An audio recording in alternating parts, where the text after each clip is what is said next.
which is nasa gitna. Kasya dito yung cellphone at saka yung wallet ninyo at mirror. At pwede ka din maglagay dito ng extra t-shirt or towel. Budget-friendly, quality, at napaka-compact na belt bag. Ito yung maire-recommend ko. Paano ba naman kasi, sino mag-aakala na napakamura lang nito, pero yung quality niya guys, napakakapal at the same time waterproof. So, dito sa pinaka-front, meron siyang isang packet dito guys na kung saan pwede mo paglagyan ng mga anik-anik mo. For example, coin purse or di naman kaya coins. Ayan, malalim yan at spacious din.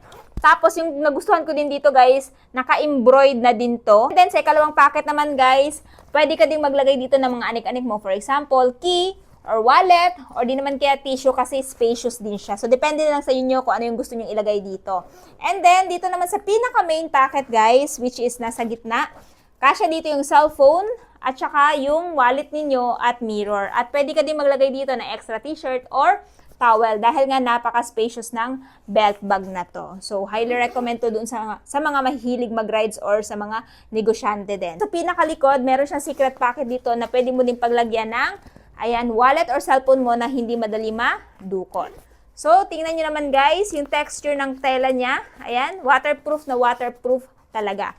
Then, pagdating naman dito sa strap, makapal din siya at syempre hindi basta-basta na pipigtal. Then, adjustable din siya. Depende na lang sa inyo kung gaano ba ka luwag or di naman kaya kahigpit. Ayan. So, walang ka-problema kung malaki yung baywang or malapad yung baywang nyo. Tapos, sa buckle naman, napakakapal din ang buckle guys. Easy to unbuckle at i-buckle. Kaya naman mga paps, kung interested din kayo dito sa belt bag na to at gusto nyo ding i-try to or di naman kaya pang regalo nyo sa mga loved ones nyo, idadrop ko na lamang yung link nito dyan sa yellow basket.